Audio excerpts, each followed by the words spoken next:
네, 국민의힘 배현진입니다. 한동훈 법무장관님께 먼저 질의드리겠습니다. 자, 오늘 오전 10시 30분경에 민주당 최고위원 회의를 마친 후에 대변인께서 언론 브리핑을 통해서 윤석열 대통령을 공직선거법 위반, 허위사실 공표 위반으로 오늘 오후 1시 서울중앙지검에 고발장을 접수할 예정이라는 브리핑을 하였습니다.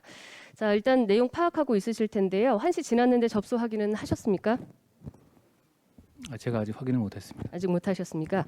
예, 대변인 브리핑 내용을 제가 간략하게 주요 내용을 한번 했는데 일단 고발장을 접수할 예정이라는 그 내용과 함께 기자가 현직 대통령을 수사할 수 있느냐라는 그 질문을 하자 대변인께서 형사법상 형사소추할 수 없지만 정치적 상징적 의미가 있어서 고발을 할 것이다. 현재 현직 대통령으로서 공소시효가 정지되어 있다라고 응답을 하셨고 또 다른 대변인께서 대통령 재직 시 소추 안 받기 때문에 퇴임 이후에는 수사가 가능하다라고 이야기를 하셨습니다.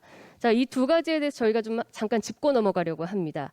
대한민국 헌법 제84조에 대통령은 내란 또는 외환의 죄를 범한 경우를 제외하고는 재직 중에 형사상의 소추를 받지 아니한다라고 되어 있습니다. 맞죠, 장관님? 그렇습니다. 네. 두 번째, 대통령의 공소시효가 정지됐다라고 민주당 대변인께서 말씀하신 것으로 봐서 지금 현재 우리 윤석열 대통령의 공소시효는 정지되어 있는 상태고요. 오늘 만약에 그 고발장이 접수됐으면 앞으로 그 기소를 할 수 있는 시효의 기한이 지금 며칠이 남아 있는 걸로 계산할 수 있습니까? 제가 정확하게 파악은 안 되는데요. 그 대선과 관련해 가지고는 9월 9일에 시효가 만료되는 것으로 알고 있고요. 대통령 같은 경우는 과거 이제 이명박 전 대통령의 사례들을 봐도 그 기간 동안에 재임 기간 동안에 공소시효가 정지된다라는 판례가 있습니다. 네, 그래서 초일을 계산 안 할 경우에는 사흘 안에 기소해야 되는 그런 상황인데요. 현실적으로 가능하다고 보십니까? 제가 이 사안을 잘 모르기 때문에 예. 정확하게 말씀드릴 그건 아니지만 저기 말씀하신 것도 정치적 상징적 의미로 하신 것 아닌가 생각이 듭니다. 네.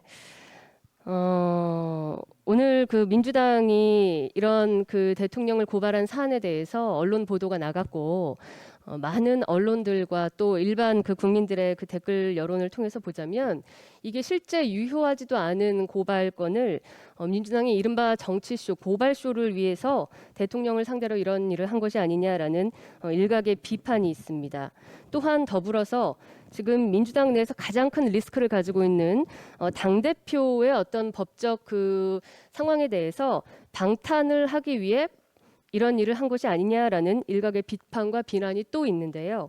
마침 법무장관께서 오늘 그 출근길에 이재명 민주당 대표의 소환은 전쟁이 아닌 범죄 수사라고 말씀을 또 하셨어요. 장관께서도 이런 말씀을 하셨고 대중이 이런 그 의심의 눈초리를 지금 보내고 있는데 여기에 대해서 혹시 같은 공감대를 가지고 있으신지?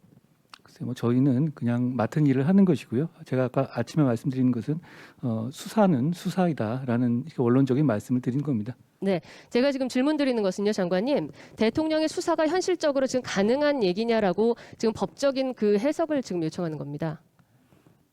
대통령은 아까 배현님 기소할 수 말씀하신 것처럼 있습니까? 배현님 사흘 안에? 말씀하신 것처럼 재임 기간에 소추받지 않는 것이 헌법 원칙입니다. 네.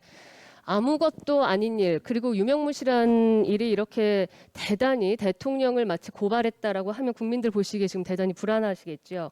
그리고 이곳 예결위장에 많은 국무위원들과 또 우리 민주당의 의원들도 있으신데요. 특히나 오늘 그 태풍 때문에도 국정상 많이 또 위기를 느끼고 있고 국민들도 불안해하는 그런 상황입니다.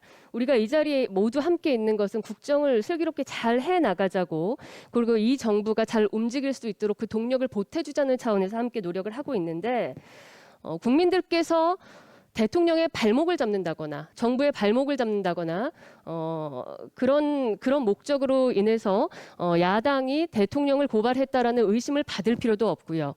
그리고 야당이 자당의 대표 방탄을 위해서 이런 일을 했다라는 의심을 받을 일도 없는 것 같습니다. 그래서 누구보다도 상식과 합리를 통해서 또 정도를 걷기 원하는 우리 야당의 의원님들 그리고 모두가 함께 민생 제일 국민 우선 이거 민주당의 슬로건이거든요. 함께하는 국정의 동반자가 되어주시길 좀 당부드리면서 법무장관에 대한 질의는 이 정도로 발몰이하겠습니다. 문체부 장관님 나와 계시죠? 말씀하십시오. 예, 지난 3일에 문체부가 지금 관리하고 있는 우리 대한민국 정부의 대표 채널인 대한민국 정부 유튜브 채널이 해킹을 당했다는 보도가 있었습니다. 보고 받으시고 또 회의까지 하셨죠? 네, 그 대책까지 예. 마련했습니다. 언론을 통해 보면 채널 관리 계정의 아이디와 비밀번호가 도용된 것으로 추정된다라고 이야기를 했는데요. 문체부가 잠시 넋을 놓고 있던 몇 시간 동안 우리 대한민국 정부를 대표하는 유튜브 채널이 저렇게 일론 머스크의 그 실시간 기자회견 기자 브리핑의 그 사진으로 이렇게 영상으로 운영이 됐습니다. 이거 국가적 망신 아닙니까? 네, 그 점에 대해서는 그 저희가 이용자들한테 불편을 끼치고 그 이용자가 그럼 대상이 전 국민이죠? 네네 국민들께 그 우려를 들은 거에 대해서 죄송하다고 생각합니다. 네. 언론을 통해서 그 확인을 하니까 접속 가능 계정이 5개, 이 중에 2개가 내부 직원용이고요. 3개는 외부 업체에다가 이제 관리를 맡기셨다고 했는데 이 일이 터지고 나서 외부 업체에 맡겼던 관리 계정 3개를 바로 삭제했습니다. 그렇다면 애초에 계정이 5개나 필요가 없었다는 얘긴데요.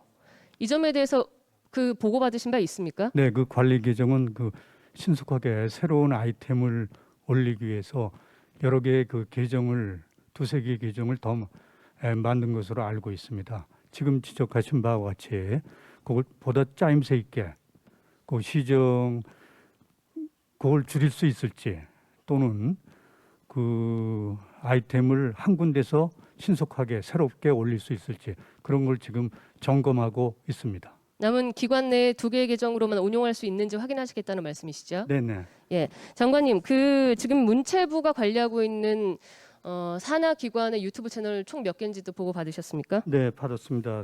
산하 기관의 유튜브 채널은 그 예, 보고 받으셨다니까요. 네네 67개입니다, 네네. 총. 자, 제가 몇 가지를 좀 띄워보겠습니다. PPT 띄워주시고요. 대표적인 유튜브 채널 몇 개를 제가 찾아봤더니 구독자 현황이 300명이 채 넘지 못하는 게 대다수입니다. 여기에 지금 문체부가 특히나 우리 K컬처에 대해서 전 세계 홍보해야 되는 이 중요한 그 역할을 맡고 있는 문체부가 구독자 300명도 안 되는 채널을 수십 개씩 가지고 있다라고 하면 예산 낭비 아니겠습니까? 네, 지금 그래서 이번 기회에 이 유튜브 채널의 어떤 그 한심한 활성화, 얘기죠? 유튜브 채널의 그 콘텐츠를 강화해 갖고 필요 없는 것은 그 없앨 작정이고 예, 더 잘하는 데는 정리하시겠습니까? 더 늘리고 그럴 계획입니다. 게다가 이제 문체부가 이번 사안을 통해서 본 바로는 구글 측으로부터 계정 보안이 필요하다라는 통보를 받지 못하면 그 문제를 확인하지 못하는 그런 상황에 놓여 있었던 것으로 그 확인이 됐는데요. 이거 문체부 관계자를 통해 오늘 저희가 직접 확인을 했습니다. 해킹 발생 원인을 미리 인지할 수도 없고 확인할 수도 없는데 지난번 3일에 한 회의도 사실은 유명무실했다라고 저는 생각을 하고요. 네. 이렇게 수십 개의 채널을 운용하면서도 절대 그 국익에 도움이 되거나 국민들께 큰 홍보 능력을 갖지도 못하는 채널들에 예산을 쏟아붓는 것 자체도 한심한 노릇이기 짝이 없습니다. 장관께서 한번 쭉 훑어주시고 실제적으로 유효하지 않은 채널들에 대해서는 과감하게 정리하시고 특히나 대한민국 정부 채널이 해킹당하는 이런 망신스러운 일이 앞으로 없도록 그리고 이 채널을 통해서 우리나라의 국격을 널리 홍보할 수 있는 진정한 국가대표 채널이 될 수 있도록 관리해 주시기 부탁드리겠습니다. 네, 그렇게 하겠습니다. 이상입니다.